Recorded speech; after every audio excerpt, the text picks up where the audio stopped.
가슴마다 비 묻은 그리스도를 심어 이 땅에 부르고 부른 그리스도의 계절이 오게 하소서. 오게 하소서. 이 땅에 하나님의 나라가 이루어지게 하옵소서. 모든 사람의 마음과 교회와 가정에도 하나님 나라가 임하게 하여 주소서.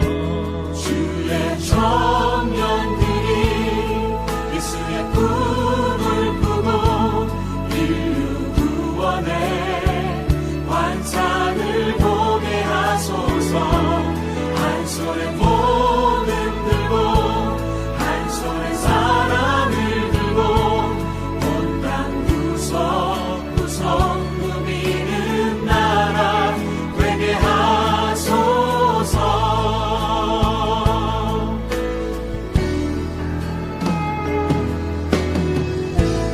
민족의 가슴마다 비 묻은 그리스도를 심어 이 땅에 부르고 부른 그리스도의 계절이 오게 하소서. 오게 하소서. 이 땅에 하나님의 나라가 이루어지게 하옵소서. 모든 사람의 마음과 교회와 가정에도 하나님 나라가 임하게 하여 주소서.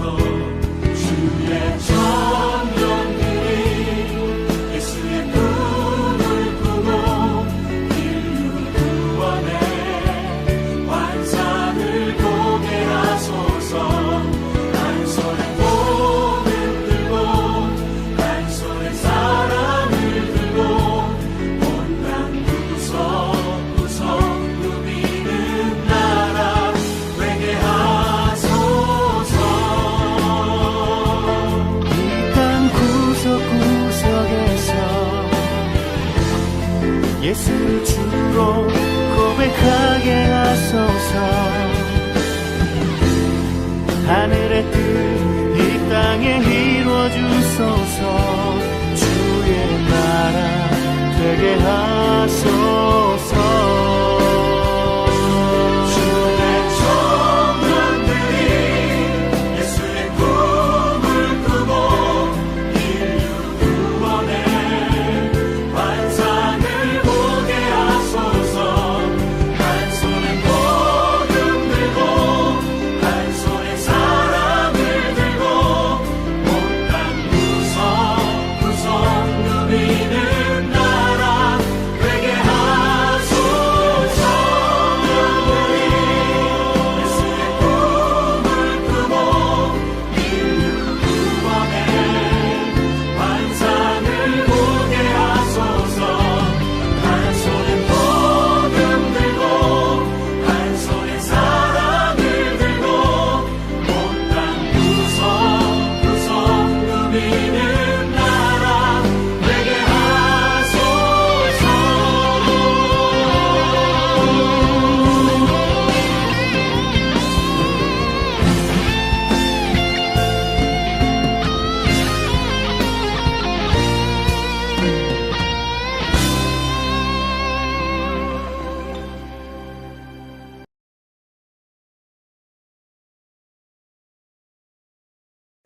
묵상 기도 하심으로 2월 첫 주일 예배를 하나님께 드리겠습니다.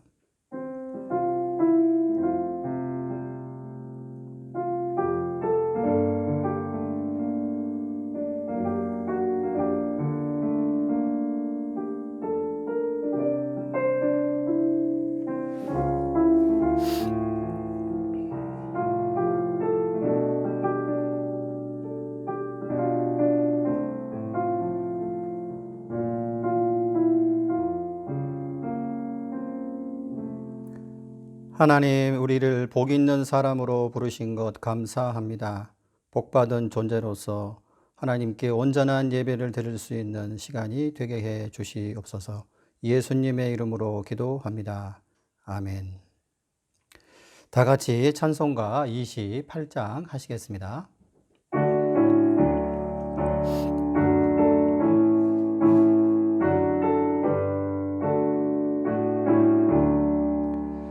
복의 근원 강림하사 찬송하게 하소서. 한량 없이 자비하심 증량할 게로도다. 천사들의 찬송가를 내게 가르치소서. 구속하신 그 사랑을 항상 찬송합니다. 주의 크신 도움받아 이때까지 왔으니 이와 같이 전국에도 이르기를 바라네. 하나님의 품을 떠나 죄에 빠진 우리를 예수 구원하시려고 보혈을 여주셨네. 주의 귀한 은혜 받고 일생 빚진 자 되네.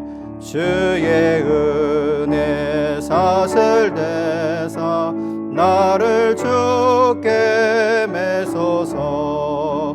우리 마음은 연약하여 범죄하기 쉬우니 하나님이 받으시고 천국에 넣으시소서. 아멘. 이 시간 우리가 다 함께 하나님께 회개하는 시간을 갖게 했습니다. 주의 말씀을 준행하는 자는 비가 오고 바람이 불고 이 세상에 어떠한 어려움이 와도 반석 위에 있다고 주께서 말씀해 주셨습니다. 우리 자신의 삶을 되돌아보면서 우리가 반석 위에 있는지 모래 위에 있는지 회개하고 반석 위에 있는 신앙의 삶을 살게 해달라고 이 시간 다 함께 기도하시겠습니다. 하나님 감사합니다. 우리를 구원해 주시고 하나님의 자녀로서 복 있는 사람으로 우리를 변화시켜 주신 것 감사합니다. 그러나 우리의 신앙의 모습이 반석 위에 있지 못하고 예수님 안에 있지 못하고 말씀을 준행하지 못하는 그러한 삶을 우리가 혹시나 살고 있지 않은지 이 시간 회개하오니 우리의 죄를 용서해 주시옵소서. 경제적으로 또 사회적으로 그 어떠한 어려움과 환난과 풍파가 우리 앞에 있지만은 우리는 복 있는 사람이기 때문에 하나님의 은혜를 받으면서 살아갑니다.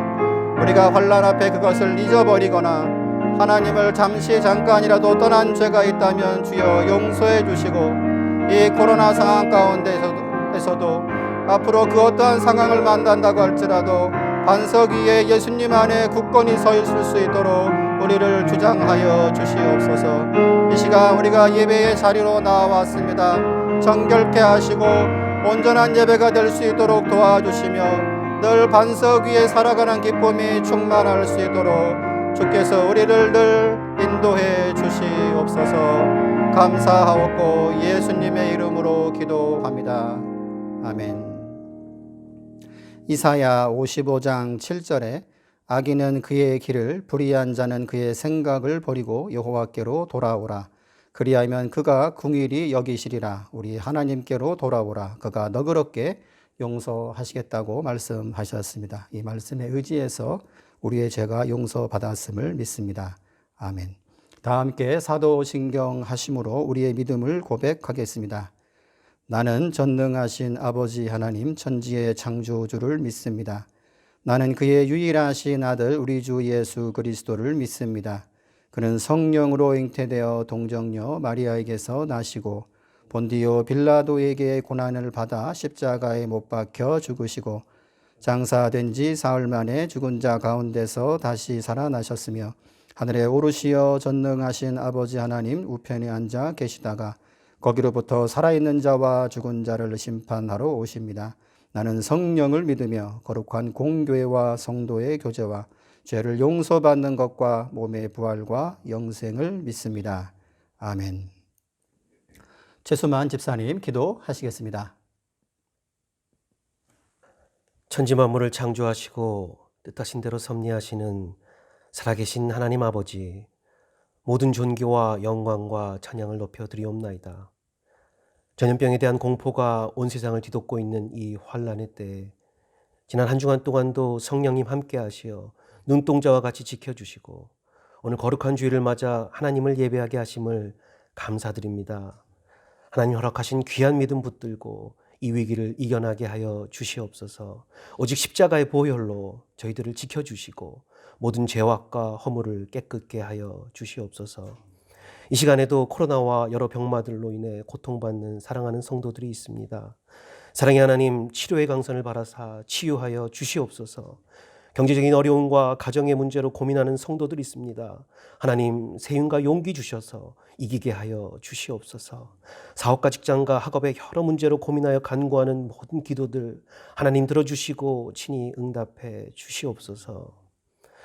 하나님, 크신 사랑으로 모스크바 장로교회를 이곳에 세워주시고 지난 30년 동안 날마다 건강하게 성장하게 해주심을 감사드립니다. 교회 온 성도들이 한마음으로 서로 기도하며 돕고 말씀 보기를 힘쓰고 지역사회와 이웃들을 위해 봉사하는 아름다운 교회로 세워주시옵소서. 유치부로부터 청년부까지 교육부서들을 특별히 축복하여 주시어서 우리 자녀들이 올바르게 양육되어 장차 하나님 나라를 위해 크게 쓰임받는 자녀들로 성장케 하여 주시옵소서. 말씀으로 우리의 삶을 주관하시는 하나님, 오늘 단위에 세우신 사자 목사님에게 성령의 능력을 날마다 더하여 주시옵시고 전하는 말씀마다 능력의 말씀, 권능의 말씀, 치유의 말씀 되게 하여 주시옵소서. 부목사님, 장로님, 권사님 모든 직분자들에게도 영육간의 강건함을 항상 허락하여 주시옵시고 온라인 예배를 위해 수고하는 손길들이 있습니다. 그들의 삶에 복의 복을 더하여 주시옵소서. 예배 위에 임하시는 하나님 아버지, 홀로 영광 받으시오며 예배에 참여한 우리 모두가 오늘 주시는 귀한 말씀에 힘을 얻어 세상으로 나아갈 때 담대하게 하옵시고 하나님을 영화롭게 해드리는 구별된 삶을 살게 하옵소서. 또한 조국 대한민국과 우리가 살고 있는 이 땅 러시아에도 하나님의 큰 축복이 임하여 주시길 간구합니다.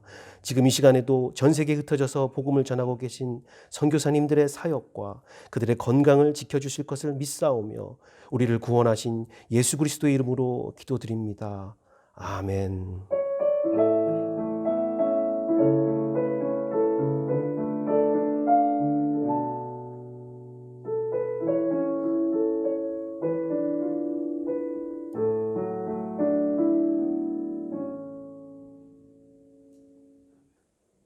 찬송가 204장 하시겠습니다.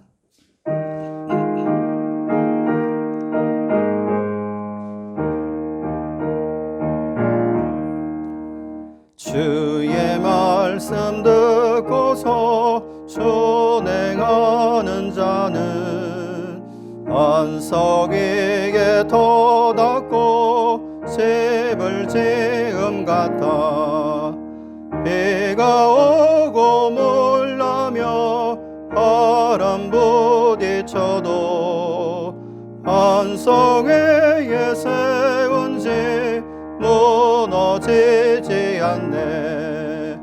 잘 짓고 잘 지세 우리 집 잘 지세 만세 반석 위에 너 우리 집 잘 지세 주의 말씀 듣고도 행치 않는 자는 모래 위에 터닫고 집을 지음 같아 비가 오고 몰라며 바람 부딪힐 때 모래 위에 세운 집 크게 무너지네. 잘 짓고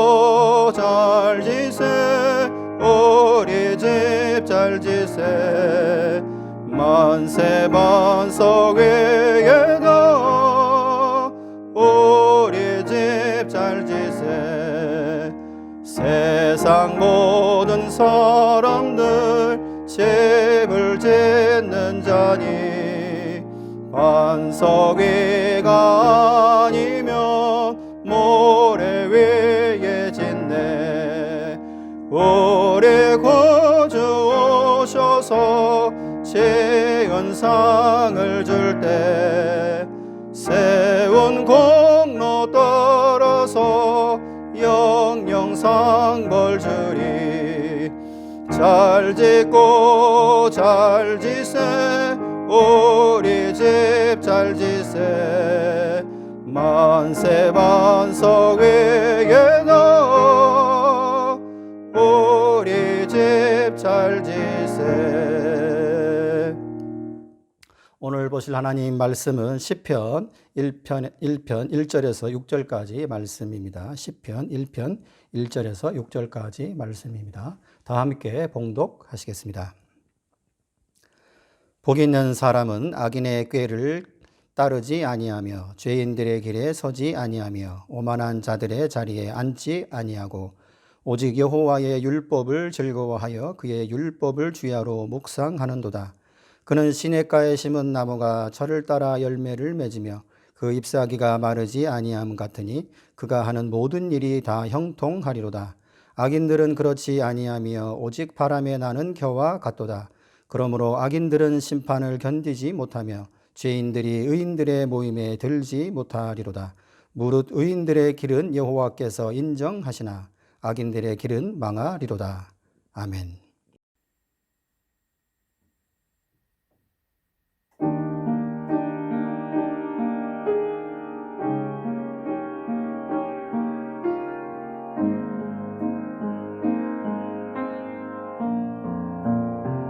주님을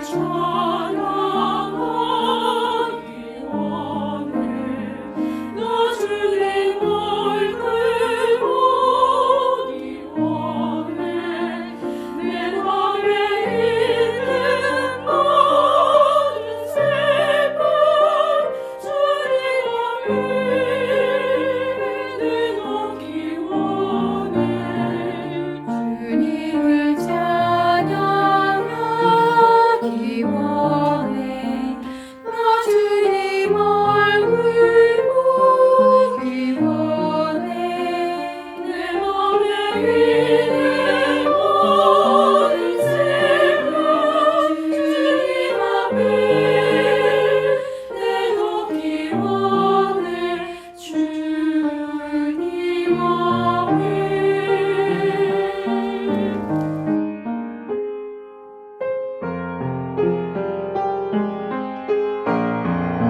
사랑의 주님 찬양해 내 모든 슬픔 아시는 주 주님을 찬양하리로다 내 마음에 정성다해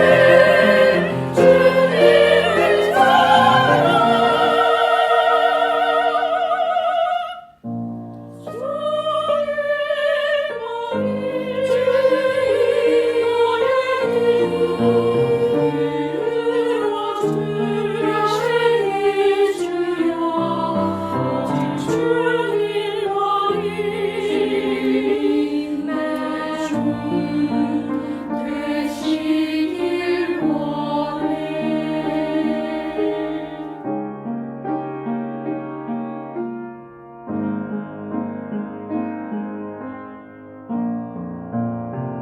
주님을 사랑하기 원해 나 주님 찬양하기 원해 내 맘에 찾아오신 주께 진심으로 감사하니 간절히 원해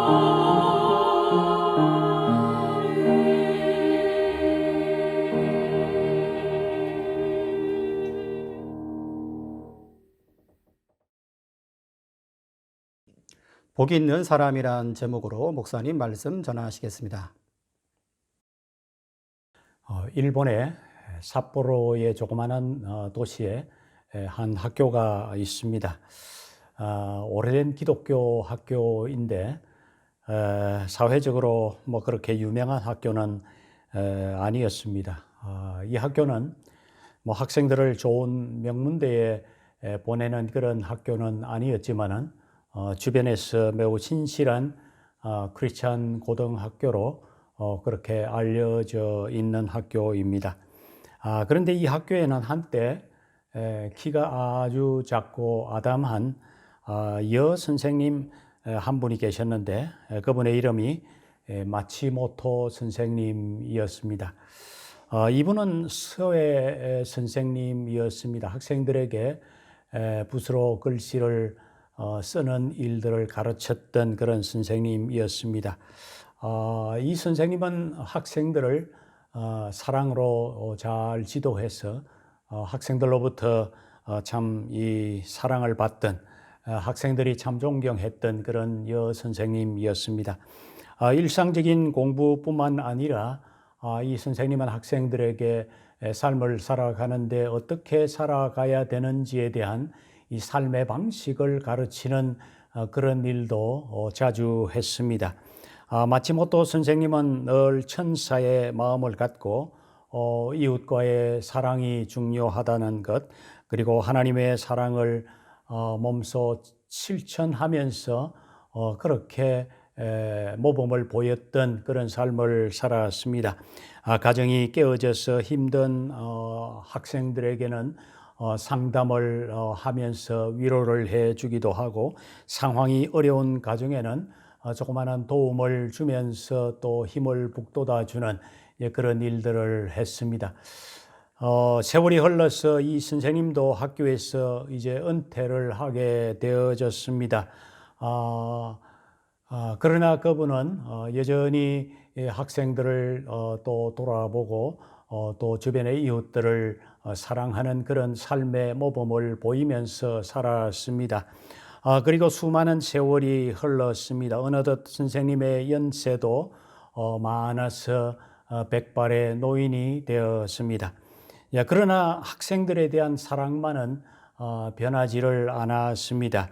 어느 추운 겨울날 마을 사람들이 이 마치모토 선생님을 위해서 생일잔치를 베풀기 위해서 함께 모였습니다. 특별한 날이었습니다.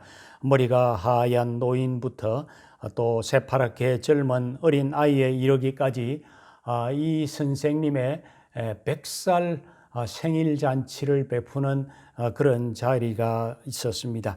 선생님의 제자들이 함께 모여서 선생님에게 생일 노래를 불러주고 또 100개의 초를 꽂아서 그렇게 생일 잔치를 했습니다. 100개의 초에 불을 끌려고 하니 혼자서 다 끌 수가 없어서 주변에 참 그에게 배웠던 학생들이 함께 그 촛불을 끄는 그런 아름다운 모습이 연출이 되어졌습니다. 여러분들, 이 이야기는 지난 오랜 세월 전에 영국의 BBC 방송에서 직접 촬영했던 다큐멘터리에 대한 그런 이야기입니다. 그런데 이 다큐를 제작한 그 영국 기자가 다큐를 제작하면서 그가 이렇게 질문을 하나 했습니다. 선생님, 이제 100세가 되셨는데요. 오랜 세월을 사셨습니다. 혹시 지나온 삶을 표현한다면은 그 삶을 어떻게 표현할 수 있겠습니까? 이런 질문을 했습니다. 그러자 창문 밖에 산을 물끄러미 쳐다보던 이 선생님이 서예 선생님답게 붓을 하나 들고서 종이에 글을 쓰기를 시작을 했습니다. 그분이 썼던 글은 세 글자였습니다. 바로 제일 먼저 쓴 한자는 바람풍자였습니다. 그리고 두 번째 글자는 길도자였고, 세 번째 글자는 기도할 때 기였습니다.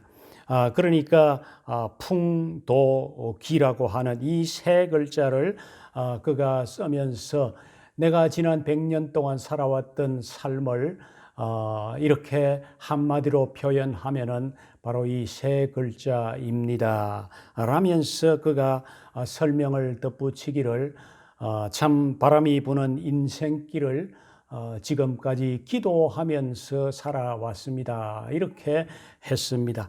선생님은 자기의 인생을 이 세 글자로 표현을 했습니다.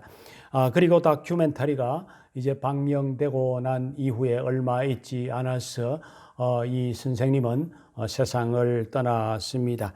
100년의 크리스찬의 삶을 이 할머니 선생님은 온갖 바람이 부는 길 위에서 나는 기도하면서 그렇게 살았습니다 라는 그런 고백을 남겼던 것입니다.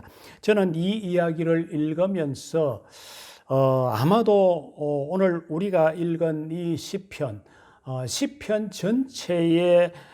전체를 한마디로 표현을 한다면은 바로 이런 모습이 아닐까, 바로 풍도기라고 표현할 수 있지 않을까.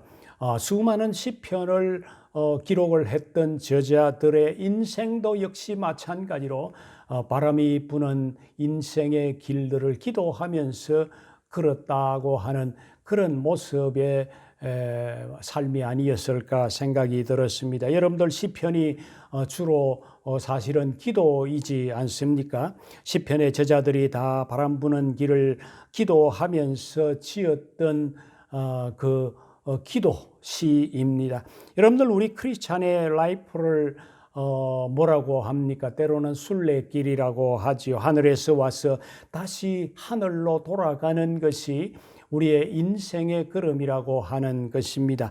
그러나 그 길을 떠나면서 우리는 수많은 바람과 풍랑을 만납니다. 그런 가운데서 우리는 참 두 손을 모아서 기도하면서 걸어가는 것이 우리의 인생길이라 하는 것입니다. 오늘 우리가 이제 시편 1편을 읽었습니다. 크리스찬이라면은 누구나 참 좋아하는 시입니다. 시편 가운데서 사람들이 참 좋아하는 시편은 시편 23편 또 시편 1편, 아마 이것이 사람들이 가장 좋아하는 시편이 아닐까 그런 생각이 듭니다. 오늘 시편 1편을 여러분과 함께 나누기를 원합니다. 시편 1편은 시편 150편 전체를 여는 정문 같은 그런 어떤 시가 아닌가 이제 그런 생각이 듭니다. 어떤 분은 시편 1편은 어쩌면 시편 전체 150편의 요약이라고 그렇게 표현하기도 했습니다. 오늘 우리가 이제 시편 1편을 우리가 읽었습니다. 복 있는 사람은 하면서 이렇게 시편 1편이 시작을 합니다마는 원래 처음 쓰여졌던 히브리어 성경에는 아슈레라고 이렇게 표현을 합니다. 이 아슈레라고 하는 이 단어의 뜻은 복이 있을지어다라고 그렇게 번역할 수 있는 단어입니다. 그러니까 복이 있을지어다고 하면서 이 시편을 기록을 하고 있다는 거지요. 그러면서 어떤 사람이 복이 있는 사람인가에 대해서 기록을 하고, 그리고 중간쯤 4절에 가서는 그러면 복이 없는 사람은 또 어떤 사람인가 하는 것을 이제 언급을 하고 있는 것을 봅니다. 먼저 복 있는 사람에 대해서 우리가 한번 생각을 해 보십시다. 세상이 말하는 복이 아니라 진정 성경이 말하고 있는 복 있는 사람이 어떤 사람인지 오늘 우리가 함께 살펴보기를 원합니다. 먼저 첫 번째는 악을 멀리하는 사람이 복 있는 사람이라고 그렇게 하죠. 1절에 보면은 복 있는 사람은 악인의 꾀를 따르지 아니하며 죄인의 길에 서지 아니하며 오만한 자의 자리에 앉지 아니하고 했습니다. 여기에서 악인 그리고 죄인, 오만한 자는 사실은 다 비슷비슷한 그런 단어이지요. 범죄하는 자, 하나님을 멀리하고 하나님을 모른다고 하고 자기의 힘과 능력으로 인생을 살아갈 수 있다고 그렇게 오만방자함을 말하고 또 행하는 이제 그런 사람들을 가리키죠. 그런 사람들을 따라가지 말아야 한다는 것입니다. 그런 사람들이 걸어가는 그런 길을 따라가서는 안 된다는 것입니다. 그런 사람들과 함께 앉아서도 안 된다고 하는 것입니다. 그런 사람들과 함께 걸어가고 그런 사람들과 함께 행하고 앉아 있는 사람은 결국에는 그와 같은 사람과 비슷하게 될 가능성이 많다는 거지요. 여러분들 그런 사람들을 가까이 하면은 결국에는 그런 사람들을 따라갈 가능성이 많은 것이 사실은 우리 인생이지 않습니까? 도박을 좋아하는 사람과 친하게 지내면은 도박을 하는 사람이 될 가능성이 있지요. 마약을 하는 사람과 가까이 지내면은 결국에는 마약에 손을 댈 수 있는 그런 가능성이 많은 것입니다. 술 좋아하는 사람과 친하게 지내면은 결국에는 함께 술을 마시기를 즐겨하는 사람이 될 가능성이 높은 것입니다. 사람뿐만 아니라 보는 것, 듣는 것도 사실 마찬가지요. 마찬가지이죠. 뭘 보느냐, 뭘 듣느냐 굉장히 중요합니다. 선정적인 것, 또 폭력적인 것 이런 것을 우리가 보면은 결국에는 우리의 자신의 삶이 선정적이 되고 폭력적이 될 가능성이 있는 거죠. 중독성이 있는 그런 음악을 자꾸 들으면 그 음악에 빠져들어서 중독자적인 그런 어떤 모습이 나타나죠. 오늘 말씀은 그런 자들을 따르지 말라고 분명히 말하고 말씀하고 있습니다. 위험하기 때문입니다. 죄라는 것이 일단 내게 들어오면은 내 삶이 깨어지게 되고 가정이 깨어지고 부부간의 관계가 깨어질 수 있는 것이요. 그러므로 우리의 삶에 이 죄라고 하는 것이 들어오지 않도록 우리의 자신들을 잘 지켜가는 바로 그런 삶이 복 있는 사람이다. 복이 있는 자다 하는 것입니다. 두 번째 복 있는 사람은 어떤 사람이냐 하면은 2절에 보니까 말씀을 즐거워하고 주야로 묵상하는 사람이 복 있는 사람이라고 그렇게 합니다. 여러분들 우리의 신앙생활이 건강한지 병든지를 분별할 수 있는 이 간단한 방법이 있죠. 그것은 내가 말씀을 듣고 배우는 것을 즐거워하는가 싫어하는가 이것 하나만 봐도 나의 영적인 삶의 현재의 모습이 어떠한가 하는 것을 우리는 알 수 있습니다. 밥 먹는 것과 비슷하죠. 식사 시간이 즐겁고 맛있는 맛있게 밥을 먹을 수 있다면은 일단 그 사람은 건강한 사람이라고 할 수가 있습니다. 그러나 식사 시간이 되면은 부담스럽고 식사하기가 싫어진다면 그 사람은 건강하지를 못한 것이죠. 어딘가 불편한 그런 모습이 있는 것입니다. 여러분들 지금 어떻습니까? 여러분들 하나님의 말씀을 읽고 묵상하고 듣는 것을 즐거워하십니까? 재미있게 생각하십니까? 여러분들 예라고 대답할 수 없다면은 지금 영적으로 좀 메말라 있고 지금 영적으로 뭔가 병든 상태가 아닌지 자신을 되돌아볼 수 있어야만 되는 것입니다. 저는 한때 참 하나님의 말씀에 정말 깊이 푹 빠져보았던 적이 있습니다. 마치 첫사랑에 빠진 사람처럼 성경이 자꾸만 읽고 싶었던 그런 적이 있습니다. 성경을 읽으면은 한 단어 한 구절이 정말 가슴에 팍팍 와 닿으면서 눈물이 정말 끊임없이 흘러내렸던 그런 시간이 있었습니다. 그때는 성경이 너무 좋았습니다. 다른 책은 도무지 손에 들어오질 않고 눈에 읽혀지지를 않았습니다. 그래서 끝없이 성경을 읽었던 그런 시절이 있었습니다. 여러분들 중에도 아마 그런 경험을 하신 분이 아마 있을 것입니다.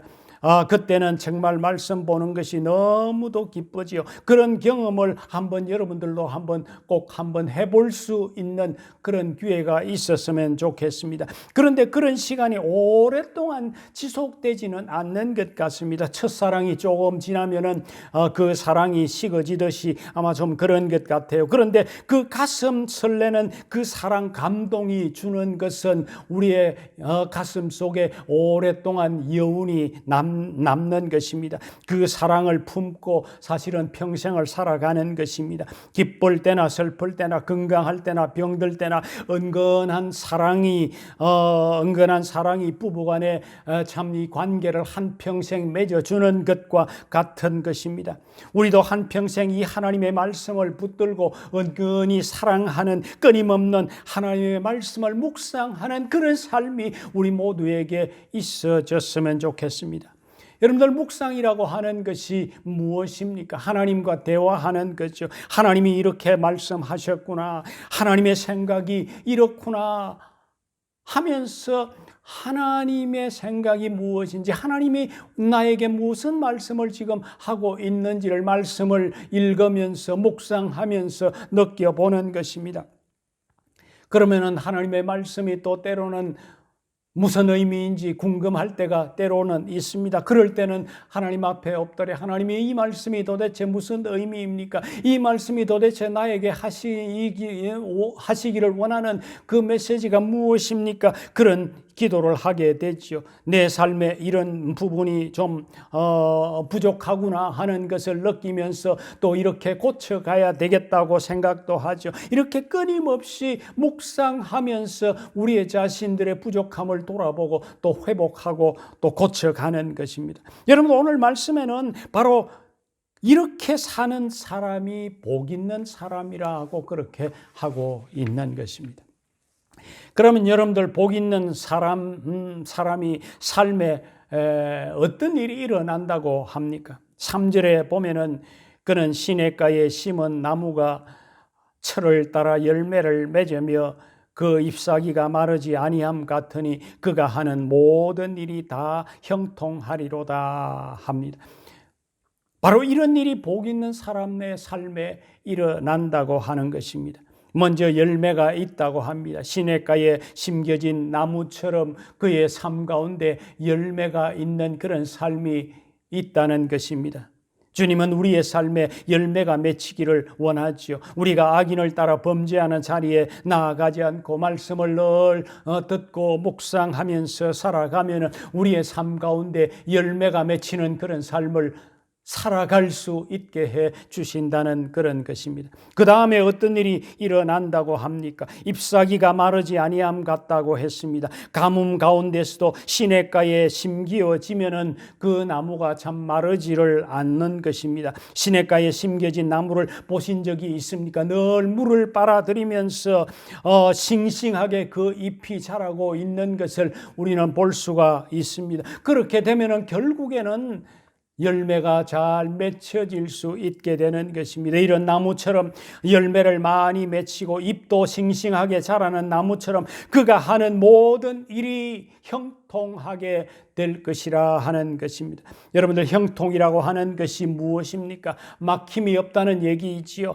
일이 술술 풀린다는 얘기입니다. 저는 여러분들의 삶이 바로 이런 복으로 충만하기를 바랍니다. 그래서 정말 참 여러분들의 삶 가운데 모든 일들이 잘 술술 풀려지는 그런 복이 있게 되기를 바랍니다. 그러나 여러분들, 우리가 한평생 살아가면서 형통한 일만 있는 것은 아니죠. 때로 일이 어려워지기도 하고 고민도 생겨지기도 하고 때로는 육신이 불편하게 되어지는 그런 때도 있기도 합니다. 그러나 그런 일들은 잠시 있는 어려움들입니다. 어려움들은 때로 우리로 하여금 새롭게 돌아서라고 하는 사인으로 알고 하나님의 말씀으로 되돌아가면 되는 것입니다. 이스라엘 백성들이 가나안 땅을 가나안 땅을 향해서 들어갈 때 정말 광야에서 수없이 많은 그런 어떤 어려운 상황들을 만나게 되어졌습니다. 그것은 어떤 의미입니까? 하나님께서 정말 당신의 백성으로 만들어 가시는 과정 속에서 그들로 하여금 그런 어떤 어려움과 고난 속에서 그들을 다듬어 가시는, 그들을 하나님의 백성으로 만들어 가시는 그런 과정이라고 하는 것입니다. 그래서 여호수아 1장 8절에서도 하나님은 여호수아와 이스라엘 백성들에게 이렇게 말씀을 했습니다. 이 율법책을 내 입에서 떠나지 말게 하며 주야로 그것을 묵상하여 그 안에 기록된 대로 다 지켜 행하라. 그리하면 내 길이 평탄하게 될 것이며 네가 형통하리라 했습니다. 이 말씀을 붙들고 형통한 삶을 살아가는 복 있는 사람이 되기를 주의 이름으로 축원합니다. 지난 2001년 12월 8일 날, 지금부터 한 20년 전이죠, 국민일보에 이런 기사가 있었습니다. 대명 무역 상사를 경영하는 김용순 사장님이 계신데요. 이분은 어느 교회의 집사님이었습니다. 섬유 원단을 수출하는 회사인데, 섬유 산업이 사실은 우리나라에서는 사양 산업이지요. 그런데 이분이 섬유 원단을 수출하는 회사인데 무역의 날에 500만 달러를 무역을 했다고 해서 그가 상을 받았던 그런 일이 있습니다. 이분이 상을 받고 난 이후에 사람들이 물었습니다. 그렇게 성공을 하게 된 비결이 도대체 무엇이라고 생각하십니까? 이렇게 질문을 했더니 이분이 한마디로 딱 이야기를 하는데 성경 쓰기입니다. 이렇게 대답을 했습니다. 자기는 성경을 쓰면 힘이 솟아나고 은혜가 넘친다고 하는 것입니다. 그래서 매일 새벽마다 그분은 성경을 펴놓고 성경을 기록을 하는 그 일을 해왔다는 것입니다. 교만이 아니라 성경을 쓰다 보면 하나님이 자신감을 주셔서 누구를 만나도 겁나지 않고 참 이 자금난에 빠져도 고민이 되지 않더라는 것입니다. 정말 하나님이 하나하나 그 모든 어려움들을 하나씩 다 해결해 주시는 그런 것들을 사실은 경험을 했습니다. 저는 여러분들도 하나님의 말씀을 쓰는 것을 통해서 좀 은혜를 체험하는 그런 분들이 좀 많이 있었으면 좋겠습니다. 지난해 많은 분들이 성경을 읽는 그런 일들을 많이 했습니다. 많은 분들이 성경을 통독하는 데 참여를 했습니다. 저는 올해는 우리의 성도들이 정말 성경을 좀 기록하는, 성경을 쓰는 그런 과정을 통해서 성경의 한 단어 한 단어가, 한 구절 한 구절이 여러분들의 가슴 속을 헤치는, 여러분들의 가슴 속에 잘 박힌 목처럼 그렇게 박혀지는 그런 일들이 일어나게 되기를 바랍니다. 많든 적든 시간이 될 때마다 정말 마음을 다해서 성경을 쓰게 되어지면 아마 여러분들의 삶에 이전에 경험해 보지 못했던 특별한 은혜가 여러분들의 삶 가운데 분명히 있을 줄로 믿습니다. 그런데 여러분들, 이런 복 있는 사람과는 완전히 다른 사람이 있습니다. 그 사람이 어떤 사람이라고 합니까? 바로 악인들이라고 합니다. 악인은 앞에서 이야기한 복 있는 사람과는 완전히 다른 삶을 살아간다고 합니다. 악인은 어떻게 된다고 합니까? 4절에 보면은 바람에 나는 겨와 같도다라고 합니다. 여러분들, 겨는 처음에는 알곡과 같이 있지요. 잘 되는 것 같고 평안한 것 같고 별것 없는 것 같습니다. 그러나 때가 되어서 바람이 불면은 그때는 모든 영광과 물질과 인기와 명예가 다 날아가는 것입니다. 겨와 똑같이 바람에 날려가는 것입니다. 바람이 불면은 겨는 다 날아가는 것입니다. 바람이 불기 전에는 뭔가 좀 가진 것 같고 뭔가 좀 있는 것처럼 똑같습니다. 그러나 하나님이 바람 한번 불게 하시면 다 날아가 버린다는 것입니다. 인기도 날아가고 행복도 날아가고 물질도 날아가고 오랫동안 붙들고 있던 번영도 한순간에 날아갈 수 있다는 것입니다. 절대로 하나님의 심판을 견디지 못한다고 하지 않습니까? 말씀을 맺겠습니다. 오래전에 여러분들 가시고기라고 하는 소설이 아주 유명해졌던 때가 있었습니다. 바로 이 가시고기를 썼던 작가 조창현이라고 하는 작가에 관한 이런 일화가 있습니다. 그는 다른 일을 하다가 이제는 내가 소설만 쓰는 사람이 되어야겠다고 하면서 1996년도부터 전업 작가가 되기로 결심을 합니다. 처음에 한두 권 소설을 썼을 때는 그런 대로 좀 팔려서 자신감을 얻었습니다. 그런데 3권, 4권 쓰면서부터 이 소설이 잘 팔리지를 않습니다. 나중에는 한 권도 팔리지를 않는 그런 상황이 되어졌답니다. 작가로서의 길을 걸어가는데 자기가 쓴 책이 팔리지를 않으니까 좌절감이 들고 번민이 오고 고통을 겪었습니다. 그러다가 어느 날 불치병으로 앓고 있는 아들과 씨름하면서 고생하고 있는 친구를 만나는 일이 있었답니다. 우연히 그 친구를 만났습니다. 그 친구의 살아가는 형편의 이야기를 들으면서 하나의 아이디어가 떠오르게 되어졌습니다. 병든 자식을 둔 부모의 심정을 소설로 한번 써보자, 이런 생각이 들어졌습니다. 그래서 그가 썼던 책이 바로 가시고기라고 하는 책입니다. 백혈병을 앓고 있는 아들의 병을 치료하기 위해서 안간힘을 쓰던 아버지가 급기야 병원비를 충당하기 위해서 각막을 기증하겠다고 그렇게 하는 데까지 이제 소설을 썼습니다. 그런데 그 다음부터 어떻게 이 소설을 마무리해야 될지 도무지 실마리가 풀리지 않더라고 하는 것입니다. 그래서 하나님께 기도도 하고 부르짖어 보았지만은 도무지 그 다음 계속해서 소설을 이어나갈 수가 없었습니다. 아무 응답이 없었습니다. 생각은 허공을 헤매고 있었습니다. 출판사와 이제 약속한 날짜가 꼬박꼬박 다가오는데 소설은 더 이상 나가지를 못해서 정말 피를 말리는 그런 고통 가운데 지내고 있었습니다. 그러던 어느 날 성경을 조용히 펴놓고 하나님 앞에 기도하면서 성경을 읽기를 시작을 했답니다. 그날 읽은 성경의 말씀은 예수 그리스도가 우리의 죄를 위해서 십자가를 지시면서 정말 고난당하는 참 이 죽음을 맞이하는 그 장면을 성경에서 읽었다고 합니다.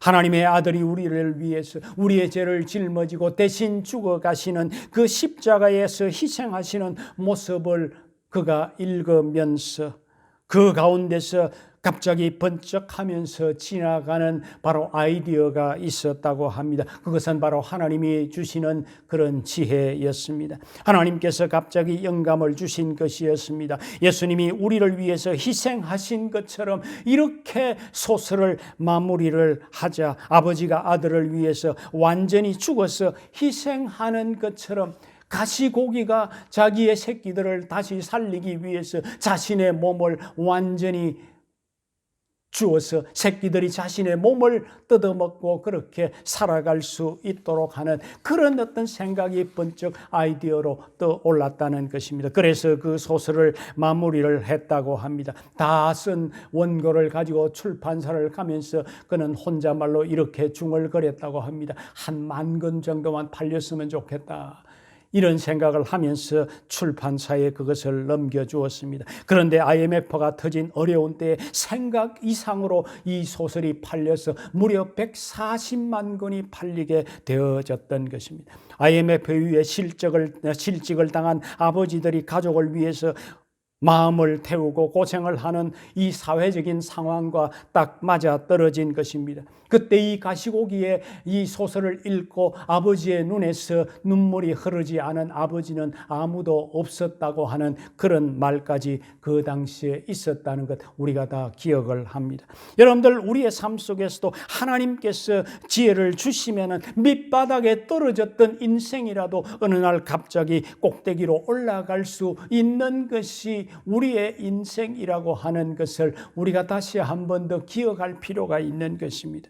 그러므로 여러분들, 우리가 하나님의 말씀을 늘 가까이 놓고 또 묵상을 하고 그 말씀을 마음에 담고 하나님과 깊은 마음의 대화를 이어나갈 수 있게 되어졌으면 좋겠습니다. 그렇게 될 때 하나님께서 때때로 우리의 삶 가운데 참으로 좋은 아이디어를 주실 수도 있는 것입니다. 가끔 저는 이런 생각을 합니다. 저 사람이 참 정말 솔로몬에 대해서 성경에서 읽었다면 저 사람이 저렇게 어리석은 인생을 살지는 않을 텐데 하는 이런 생각을 때로 합니다. 저 사람이 가룟 유다에 대해서 정말 제대로 한번 성경을 읽어보았다면 저렇게 어리석은 모습으로 인생을 끝내지는 않았을 텐데 하는 이런 생각이 듭니다. 여러분들 어떻게 하면 말씀을 즐거워하며 주야로 묵상할 수 있겠습니까? 저는 여기에 어떤 특별한 방법이 없다고 생각을 합니다. 각자에게 가장 편한 방법을 사용하면 된다고 생각합니다. 열심히 성경을 펴놓고 읽을 수가 있습니다. 열심히 성경을 읽어주는 프로그램을 통해서 들을 수도 있죠. 요즘은 이 스마트폰에서 앱 하나만 깔면은 언제든지 얼마든지 흘러나오는 성경을 우리가 귀로 들을 수가 있습니다. 열심히 큐티를 하는 것도 좋죠. 요즘 남선교회 회장이 열심히 매일매일 참 이 큐티할 수 있는 자료를 보내주고 있는 것을 보게 되어집니다. 어떤 사람처럼 열심히 성경을 기록하는 일들을 통해서 우리가 또 성경을 묵상하는 자리에 들어갈 수도 있습니다. 어떤 방법이든지 자기가 좋아하는, 자기가 할 수 있는 좋은 방법을 선택해서 하나님의 말씀을 우리의 마음속에 늘 담는 그런 어떤 습관이 우리에게 필요합니다. 그럴 때 하나님께서 우리의 삶 가운데 어려운 상황에 처해 있을 때 극적으로 그 어려운 상황을 극복할 수 있는 그런 어떤 아이디어를 우리에게 주시지 않겠느냐 하는 것입니다. 그렇게 하면은 우리에게 어떤 유익이 있겠습니까? 시편 119편 97절과 98절에 보면 이런 말씀이 있습니다. 내가 주의 법을 어찌 그리 사랑하는지요. 내가 그것을 종일 작은 소리로 읊조리나이다. 묵상한다는 얘기죠. 주의 계명들이 항상 나와 함께 함으로 그것이 나로 원수보다 지혜롭게 하나이다 라고 합니다. 말씀을 묵상하는 것이 나로 지혜롭게 한다고 그렇게 하고 있습니다. 여러분들, 우리가 세상을 살아가다가 보면은 선택해야 될 어떤 귀로에 설 때가 많이 있죠. 정작 판단에 지혜가 필요한 때인데 지혜가 없으면은 안타까울 수밖에 없는 것입니다. 어느 길이 옳은지 어느 길이 틀린 길인지 그 내 지혜로 판단하기 어려울 때에 하나님께서 내게 지혜를 주셔서 정확한 판단을 할 수 있게 하신다면 얼마나 좋겠습니까? 잠언 3장 18절은 지혜는 그 얻는 자에게 생명나무라 지혜를 가진 자는 복되도다 했습니다. 잠언 24장 3절은 집은 지혜로 말미암아 건축되고 명철로 말미암아 견고히 되며라고 합니다. 여러분들, 우리의 가정을 세우는 것이 무엇이라고 합니까? 지혜가 가정을 세운다고 합니다. 그만큼 지혜가 중요합니다. 지혜는 경험이나 세상의 공부를 통해서도 우리가 얻을 수 있습니다. 우리가 존경하는 이 선생님들로부터 도 우리가 지혜를 얻을 수가 있죠. 그러나 정말 중요한지, 정말 우리가 우리의 삶 속에서 필요한 지혜는 하나님의 말씀을 통해서 얻을 수 있다고 하는 이 사실을 우리 그리스도인들은 기억할 필요가 있습니다. 코로나 전염병으로 인해서 우리가 외부 활동이 적으니까 아무래도 우리가 시간이 좀 여유가 있습니다. 이럴 때 우리가 말씀을 가까이 하고 말씀을 늘 읽고 묵상하고 그러면서 그 말씀 속에서 인생의 지혜를 얻는 그런 분들이 많아졌으면 좋겠습니다. 그래서 정말 이 어려운 시기를 잘 극복할 수 있는 지혜를 하나님의 말씀 속에서 얻을 수 있는 여러분들이 다 되시기를 주의 이름으로 축원합니다. 기도하겠습니다.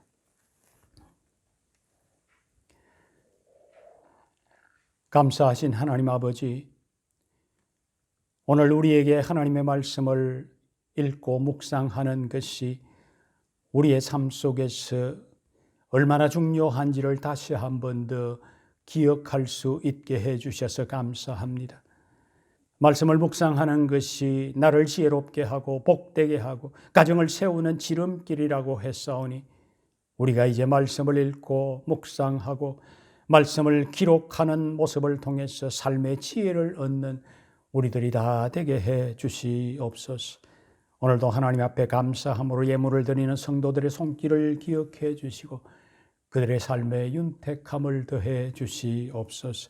가정을 붙드시고 자녀를 인도하시고 이 어려운 시기에 우리 모든 성도들의 건강을 지켜 주시옵소서.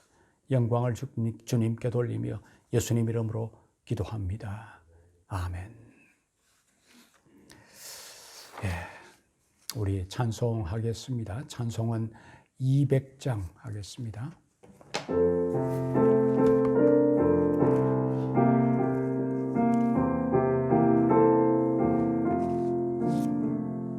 달고 묘한 그 말씀 생명의 말씀은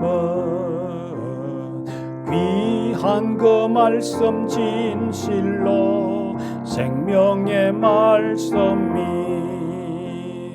나의 길과 믿음 밝히 보여주니 아름답고 귀한 말씀 생명샘이로다. 아름답고 귀한 말씀 생명샘이로다. 귀한 주님의 말씀은 내 노래되도다. 모든 사람을 살리는 생명의 말씀을 값도 없이 받아 생명 길을 가니 아름답고 귀한 말씀 생명샘이로다. 아름답고 귀한 말씀 생명샘이로다. 널리 울리어 퍼지는 생명의 말씀은 마음의 용서와 평안을 골고루 주나니 다만 예수 말씀 듣고 복을 받네. 아름답고 귀한 말씀 생명샘이로다. 아름답고 귀한 말씀 생명샘이로다.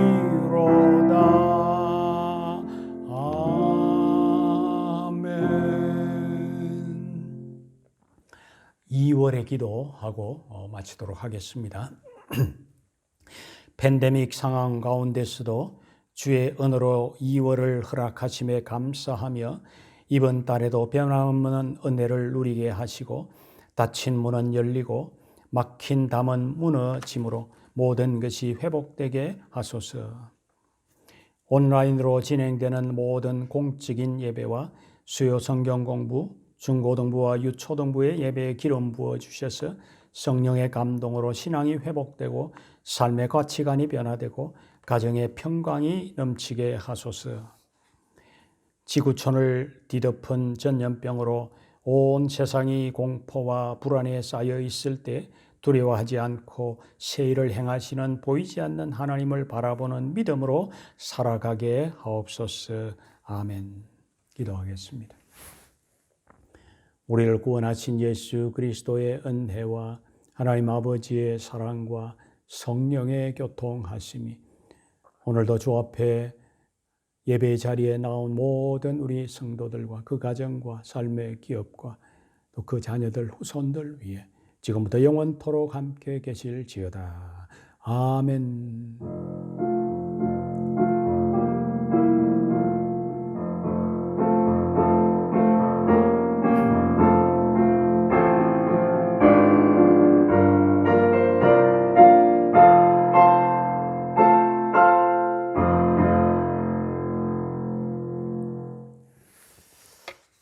광고 말씀 드리도록 하겠습니다.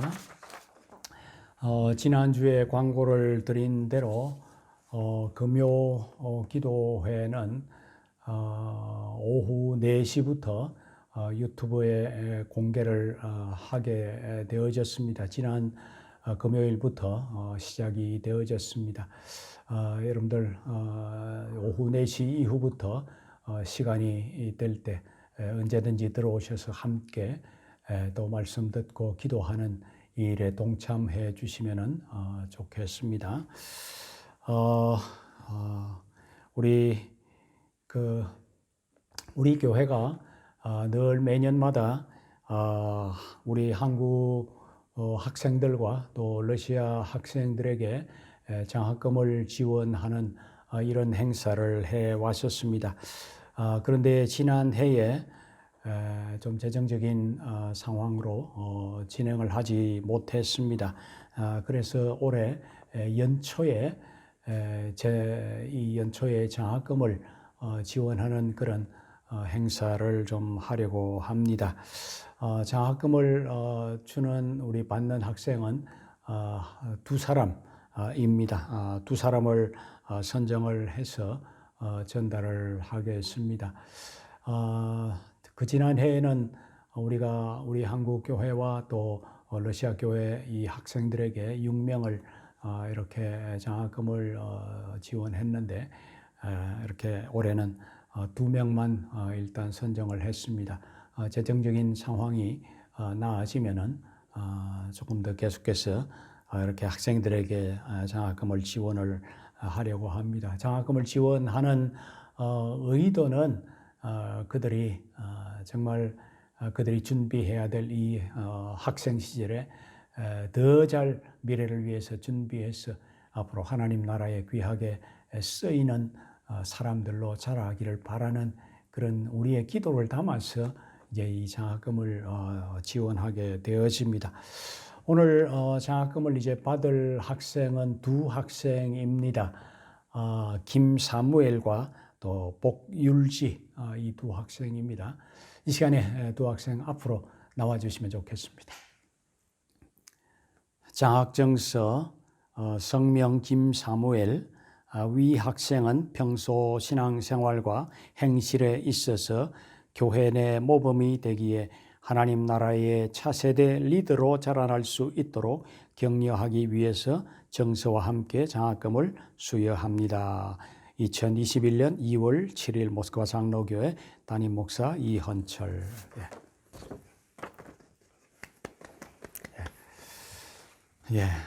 장학증서 성명 복율지. 위 학생은 평소 신앙생활과 행실에 있어서 교회 내 모범이 되기에 하나님 나라의 차세대 리더로 자라날 수 있도록 격려하기 위해 정서와 함께 장학금을 수여합니다. 2021년 2월 7일 모스크바 장로교회 담임 목사 이헌철. 우리 잠시 기도하겠습니다. 하나님 아버지, 저희들이 참 마음을 모아서 우리 두 학생에게 장학금을 지원을 했습니다. 하나님, 이들이 적은 장학금이지만은 우리가 이들의 앞날에 하나님의 은혜를 주시고 미래를 위해서 잘 준비해서 정말 하나님 나라에 아름답게 쓰임받는 자들로 자라나기를 기대하는 그런 마음으로 장학금을 지원했습니다. 하나님, 이들에게 복을 주시고 이들의 앞날 위에 하나님이 선한 길로 인도해 주시옵소서. 예수님 이름으로 기도합니다. 아멘.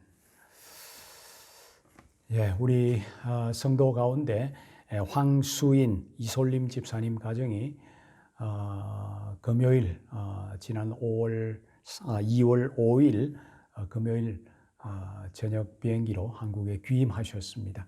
여러분들 이 가정에 가는 걸음 위에 하나님이 축복해 주시기를 위해서 기도했으면 좋겠습니다.